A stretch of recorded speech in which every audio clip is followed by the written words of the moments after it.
사도행전 25장 19절에서 21절까지의 말씀을 저와 여러분이 교독하도록 하겠습니다.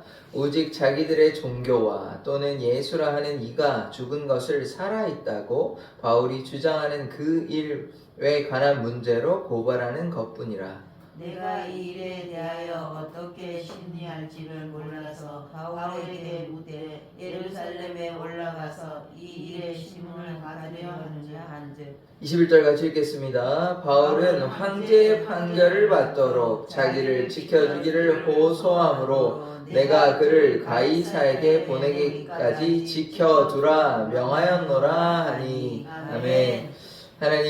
하나님께서 바울의 삶을 지켜주셨듯이 우리의 삶을 지켜주시옵소서. 예수 그리스도의 이름으로 기도드립니다. 아멘.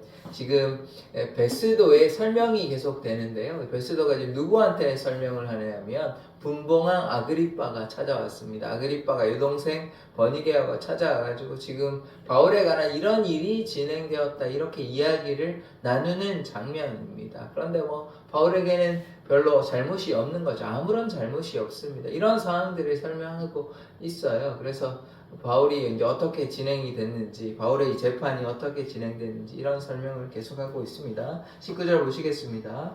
오직 자기들의 종교와 또는 예수라 하는 이가 죽은 것을 살아있다고 바울이 주장하는 그 일에 관한 문제로 고발하는 것뿐이라. 이 사람들이 이제 재판을 벌였을 때 어떻게 했냐면 이 사내들인 공회 유대의 사람들은 바울이 중대한 일을 잘못했다 그렇게 얘기했지만 아무런 혐의를 제기하지 못하고 증거를 대지 못하는 것입니다. 그러니까 바울에게는 죄가 없다는 게 드러나는 것이죠. 그들이 이제 바울이란 죄가 있다고 얘기하면 거기에 대한 합당한 증거를 대야 되는데 그것이 이제 종교에 관한 일에 불과한 것이죠. 이제 주체적으로 얘기하면 예수에 관한 이야기인 것입니다. 부활하신 예수가 죽은 것이 아니라 부활하셨다 이런 얘기밖에 없으니까 이게 로마에 대적하거나 황제에 대적하거나 이런 일이 전혀 없는 것이죠. 그러니까 로마의 어떤 질서를 어지럽히는 행위가 아니고 그냥 유대에 관련된 율법에 관련된 일뿐이니까 정확하게 얘기하면 예수에 관한 거기 때문에 아무런 문제가 없다 이런 이야기를 계속하고 있는 것입니다. 자, 그 다음에 보시면 20절의 말씀,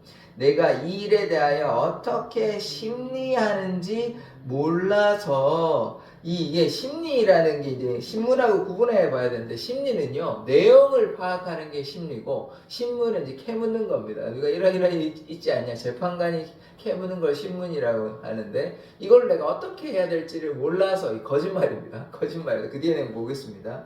바울에게 묻되 예루살렘에 올라가서 이 일의 신문을 받으려느냐 한즉, 그래서 이 내용을 이제 파악을 해가지고 신문을 하려고 예루살렘에 가고자 한다. 그래서 바울에게 가려느냐 한즉 하는 거지만 이거는 그냥 겉으로 드러나는 얘기고요. 속에 무엇이 있습니까? 음모가 있죠. 어떤 음모입니까? 바울을 죽이려고 하는 음모가 있지 않습니까? 바울을 이제 공모해가지고 유대인 사람들을 공모해가지고 길에 매복해가지고 바울을 죽이려고 하는 이것에 동참한 게 누구냐? 총독 베스도입니다. 근데 제가 계속해서 말씀을 드렸지만 총독은 로마의 총독이에요. 유대인의 총독이 아닙니다. 로마에서 파송받아서 온 총독이라면 당연히 로마 시민권자인 바울을 지켜줘야 하는데 유대인의 마음을 얻기 위해서 로마 시민권자인 바울을 죽이려는 데 동참하는 것은 아직도 저는 이해가 안 됩니다. 단순히 하나의 이유는 그거밖에 없는데 유대인들의 마음을 얻고자 하는 것인데 근데 저 이해가 안 되는 게요. 왜냐하면 이 로마 시민권자잖아요. 바울이 로마 시민권자이면 당연히 총독이면 로마를 대표하는 사람인데 왜 바울을 죽이려고 했는지 저는 이해할 수 없습니다. 그 질투할 일도 없잖아요.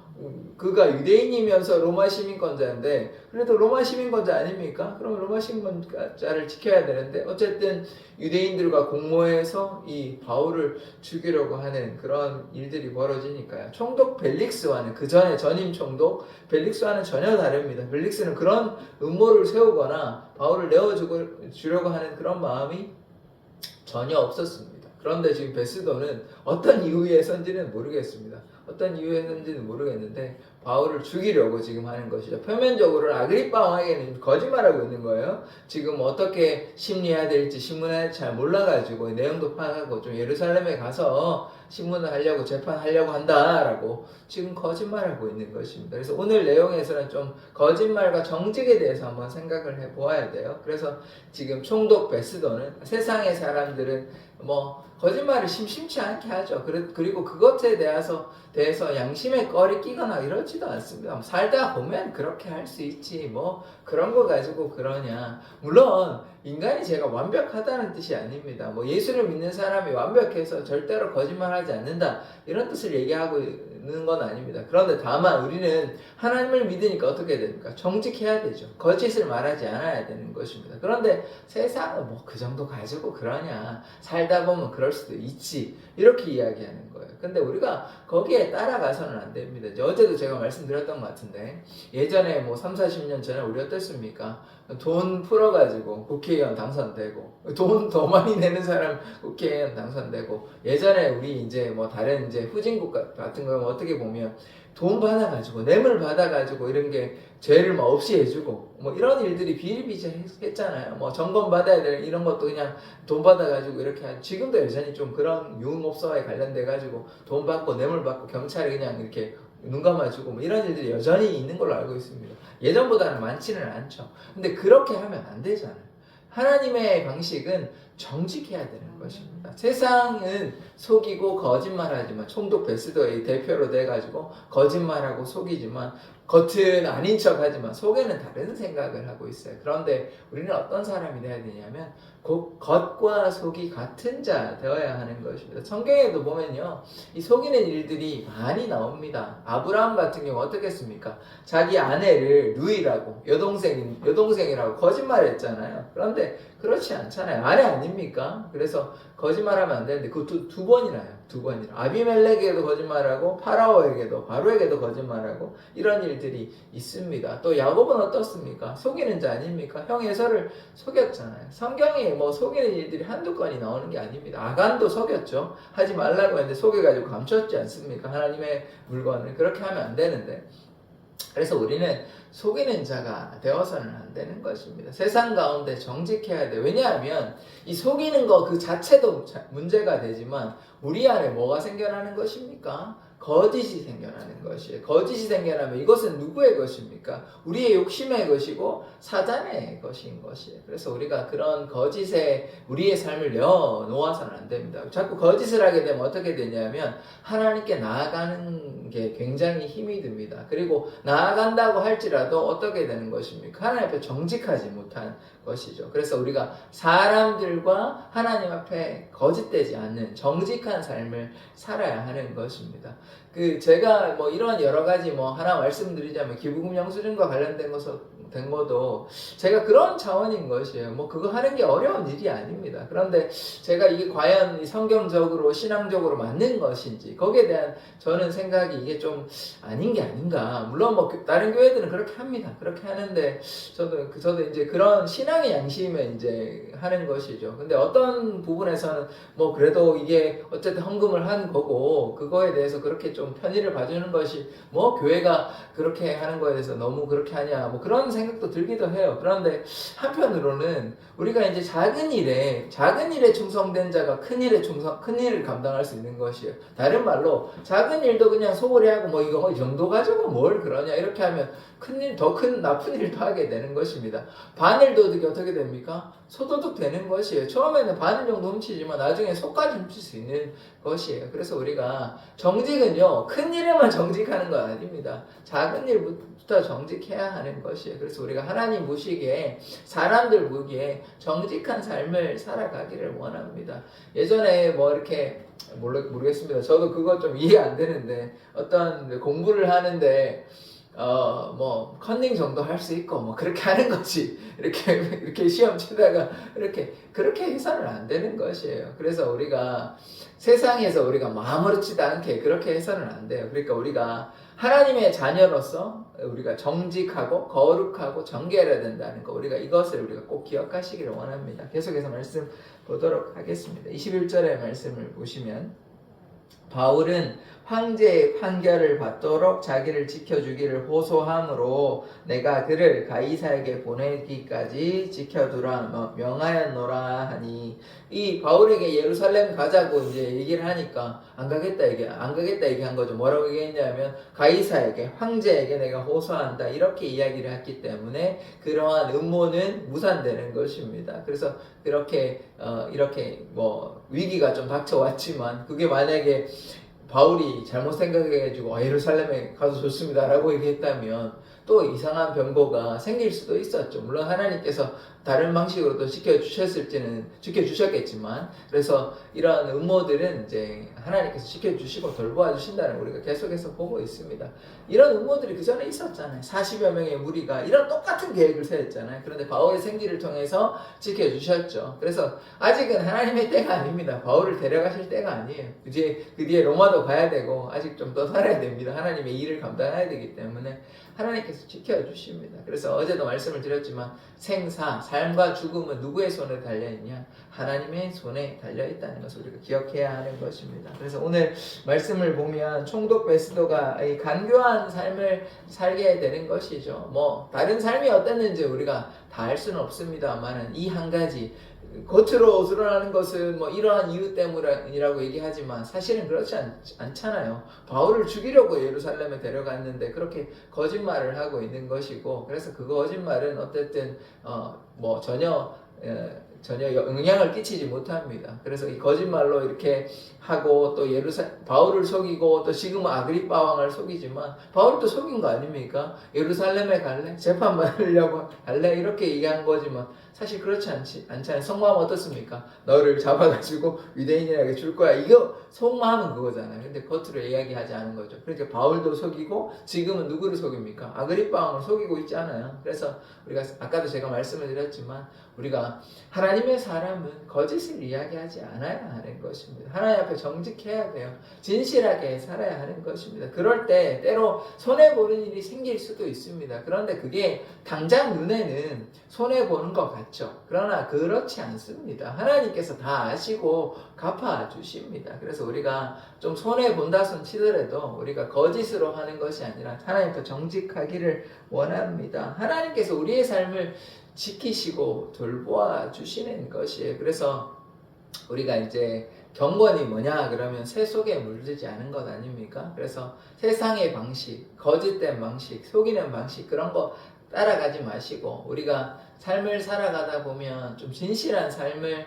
살아야 하는 것입니다. 제가 뭐 또 이 말씀을 드려야 될지는 모르겠는데 가능하면 물론 뭐 참 애매한 지점이 있는 거 저도 이해합니다. 이를테면 이런 건데요. 이제 제가 뭐 말씀드리려고 하냐면 술을 판매하는 거거든요. 술을 뭐 세상 사람들이 술 판매하는 거는 뭐 그들이 뭐 예수를 안 믿으니까 그렇다고 하지만 하나님을 믿는 사람들이 이제 음식점을 하거나 아니면 편의점을 하거나 이렇게 하면 이게 좀 애매한 지점이 있긴 합니다. 저도 뭐 그것에 대해서 전혀 이해하지 못하는 건 아닙니다. 그런데 이게 좀 가능하면 안 하는 게 좋죠. 음식점 같은 경우에는 뭐 물론 뭐 주류를 판매를 안 하면 매출에 영향을 끼칠 겁니다. 그리고 편의점 같은 경우에 만약에 술을 판매를 안 한다 그러면 편의점하기 힘들죠. 왜냐하면 편의점에서 술을 사야 되니까. 그런데 기독교인이 술을 판매하는 것이 옳으냐 봤을 때는 그건 아니지 않습니까? 성경에서 술을 마시지 말라라고 이야기하고 술을 취하지 말라라고 이야기합니다.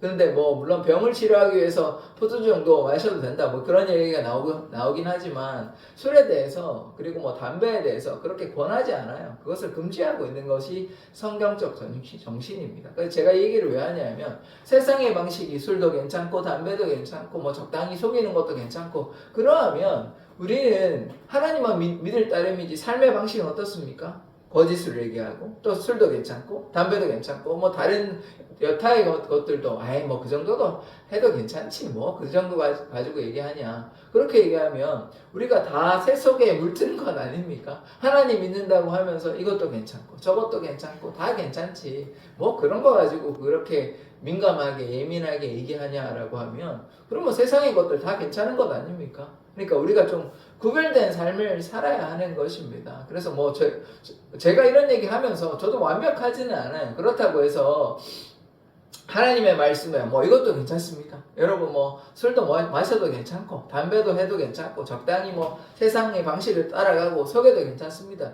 이게 성경의 말씀은 아니잖아요. 그러니까 그렇게 타협할 수는 없는 것입니다. 우리가 연약하다고 해서 우리가 그것을 다 못 지킨다고 해서 우리가 때로 넘어진다고 해서 성경의 말씀을 뭐 변질되게 얘기하거나 왜곡해서 이야기할 수는 없는 것입니다.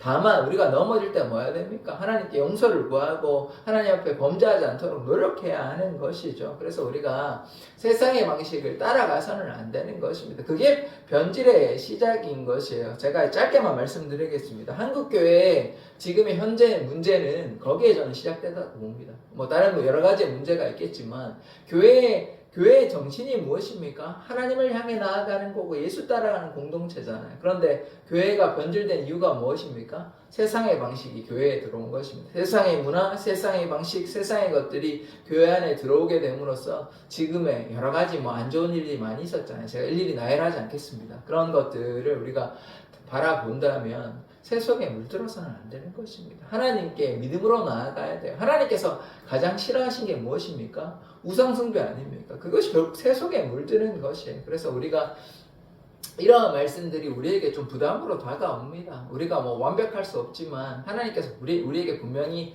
뭐라고 얘기하시냐면 내가 거룩하니 너희는 거룩하라 라고 이야기합니다. 거룩기의 방식은 무엇이에요? 새 속에 물들지 않은 것입니다. 그래서 우리가 새 속의 것이 보암직도 하고 먹음직도 한 것이 맞습니다만은 그것에 따라가지 아니하고 주님 말씀 따라 살아가기를 원합니다. 그것이요 레위기에 보면 정결 규례로 수없이 나와 있어요. 지금은 이제 예수님이 오셔가지고 달라졌지만 그 정신은 여전히 남아 있는 것입니다. 왜 그렇게 세밀하게 뭐 어떤 유출병이라든지 피부병이라든지 어떤 뭐 죽은 시체를 만졌다든지 이런 정결의 것을 왜 세세하게 이야기했을까요? 그 이유는 무엇입니까? 그만큼 거룩하고 정결한 것이 중요하다는 것입니다. 구별된 삶을 살아라고 하나님께서 우리에게 말씀하시는 것이에요. 우리가 구약의 그 레위기 율법을 뭐 절기를 지키거나 그런 뭐 정결 규례를 하나하나 다 지키지는 않지만 그 정신은 우리가 지켜야 하는 것이에요. 그 정신이 무엇입니까? 하나님 앞에 거룩하라는 것입니다. 정결하라는 것이에요. 그래서 그 말씀이 우리에게는 참으로 부담으로 다가오기는 하지만 물론 우리가 그리스도 안에 자유함은 있습니다만 그렇다고 해서 그 자유가 우리의 마음대로 우리의 생각대로 살아가는 것은 아닙니다. 그 생각대로 뭐 방임한 삶을 살아간다면 세상의 것들은 다 취한 채 교회에 와서 또 이렇게 이제 안타깝게 기도하는 경우가 많이 있지 않습니까? 세상에서 알고도 지은 죄 모르고도 지은 죄 알잖아요. 알면 하나님 앞에 그렇게 하지 않으려고 헌신해야 하는 것이 아닙니까? 그런데 여전히 타협한 채 이것을 놓지 못하는 걸 얘기하는 거예요. 제가 범죄한다는 얘기는 헌신하는데 나의 연약함 때문에 넘어지는 걸 가리키는 것이지 여전히 움켜쥔 채 아이 뭐 해도 괜찮지 이런 얘기하는 건 아닙니다. 그렇게 얘기하고서는 주일날 혹은 그냥 마음으로 회개는요 그렇게 하지 않으려고 하나님 앞에 진정으로 얘기하는 것이지 여전히 자기는 괜찮지 뭐 이거 뭐 어때? 라고 그렇게 생각하면서 그냥 회개하는 거는 그건 회개가 아닙니다. 그냥 하나님께 그냥 용서해 달라고 얘기하는 것이지 그건 회개가 아니에요. 회개는 내가 이것을 욕심 부리는 거 잘못한 거 사지 않으려고 나아가는 데까지 그렇게 하지 않으려고 나아가는 데까지 이르러야 하는 것입니다. 그런데 여전히 세상의 것을 잡고 있으면서 하나님 용서해 주십시오 하면 내 손을 놔야 되는 거 아닙니까? 이성고화에 보면 여우가요 포도원에 포도원을 먹으려고 욕심을 부리면서 이걸 잡아가지고 손을 못 빼내요. 뭐 때문입니까? 욕심 때문에요. 이걸 놓으면 빼고 도망갈 수 있는데 그걸 잡고 있어요. 그거 뭐 때문인 겁니까? 여우의 욕심 아니에요? 그게 누구의 삶입니까? 우리가 그렇다는 거예요. 우리가 욕심을 내려놓으면 도망갈 수 있는데 누가 이제 사냥꾼이 오면 이렇게 도망갈 수 있는데 이거 포도를 못 나가지고 근데 우리가 그렇다는 거예요. 이거를 내려놔야 되는데 그래서 세상의 욕심을 부리지 아니하고 세상의 것들을 따라가지 아니하고 거룩하고 정결한 거짓되지 않는 하나님의 자녀 되기를 원합니다. 이것이 하나님께서 우리에게 원하시는 것이에요. 그래서 우리가 때로 이것이 무겁게 다가오기도 하지만 우리가 하나님의 사람으로서 진실된 사람으로서 하나님의 뜻대로 살아가기를 원합니다. 그것이 계명이 우리에게 말씀하시는 것이에요. 이것이 뭐 율법적으로 형식적으로 제가 지켜라고 말씀드리는 것이 아니라 하나님을 사랑한다면, 우리가 하나님을 사랑하잖아요. 예수를 따라가기를 원하잖아요. 그러면 그러한 계명들을 지켜야 하는 것입니다. 세속에 물들지 않아야 하는 것이에요. 예수님 사랑한다, 예수님 따라간다 하면서 여전히 세상 가운데 눈을 돌려가지고 이것도 보암직도 하고 먹음직도 한다 그러면 아까 제가 여우 말씀드린 것처럼 그걸 놓지 못하고 이거는 한 손은 이렇게 잡고 있고 한 손은 하나님 바라보면 반은 하나님 사랑하고 반은 세상 사랑하는 것 아니에요. 이게 두 신을 섬기는 거죠. 돈을 섬기고 하나님을 섬기고 이러면 이거는 하나님을 온전히 섬기는 게 아니지 않습니까? 이게 거짓된 거라는 것을 우리가 깨달아야 하는 것이에요. 그래서 우리가 하나님 앞에 정직하고 세속에 물들지 아니하기를 원합니다. 바울이 그러했잖아요. 바울이 오직 주님만을 향해 나아갔지 뭐 돈을 탐하거나 뭐 권력을 탐하거나 명예를 탐하거나 이런 일이 전혀 없습니다. 회심한 이후에 오직 주님만을 향해 나아갔던 것이에요. 그렇다면 우리도 이러한 삶을 살아가기를 원합니다. 주님만을 향해 나아가면 우리가 때로 이제 힘든 부분이 있지 않습니까? 그러면 주님께서 우리를 지켜주시고 돌보아 주시고 우리의 일용할 양식도 채워주시는 것입니다. 그게 하나님을 믿는 신앙인의 자세인 것이지 그렇지 아니하고 세상에서도 그러하고 뭐 이 정도 가지고 뭘 그러냐라고 얘기하면 다 내주는 거예요. 자, 아까 제가 말씀드렸잖아요. 바늘 도둑이 소도둑 되는 거 이 정도 괜찮지 뭐 이거 가지고 그래 그러면 이게 점점점 늘어나면 다 뭐 이것도 괜찮고 저것도 괜찮고 이렇게 되는 거예요. 그런데 신앙인은 그렇지 않습니다. 하나님을 향해서 우리가 하지 말아야 하는 것들은 하지 아니하기를 원합니다. 그래서 경건한 삶을 살아가기를 원합니다. 그것이 신앙인의 자세고 그렇게 할 때 하나님께서 우리에게 역사하시는 것입니다. 하나님을 사랑하는 자는 하나님의 계명을 지키는 자예요. 명령을 지키는 자예요. 사랑한다 하면서 말씀에 대해서 소홀히 하고 지키지 아니하고 내 마음대로 내 멋대로 얘기하고 그래도 저는 하나님 사랑한다고 얘기하면 그거 거짓된 것 아닙니까? 하나님을 사랑하면 하나님의 말씀을 준행하는 자, 지키는 자 되어야 하는 것입니다. 그러할 때 하나님의 역사가 나타나지. 이것도 괜찮고 저것도 괜찮고 하면 이게 뭐 차거나 뜨겁거나 이렇게 하는 미지근한 신앙 아닙니까? 뜨거운 신앙 돼서 하나님께 나아가야 하는데 뭐 이것도 괜찮지 저것도 괜찮지 뭐 그거 가지고 그러냐 이러면 그게 변질된 신앙인 것입니다. 우리가 그렇게 하지 않고 주님을 향해 믿음으로 나아가는 자 되기를 원합니다. 그것이 하나님께서 우리에게 원하시는 삶임을 고백합니다. 기도하겠습니다. 하나님, 바울은 하나님 앞에 정직하고 하나님을 향해 믿음으로 나아갔습니다. 그러나 총독 베스도는 거짓을 이야기하고 잘못을 범하고 있습니다. 우리는 세상의 방식을 따라가는 것이 아니라 하나님 앞에 거룩하고 진실된 삶을 살아가기를 원하오니 주님께서 우리들의 삶을 이끄시고 인도하여 주시옵소서. 예수 그리스도의 이름으로 기도드립니다. 아멘.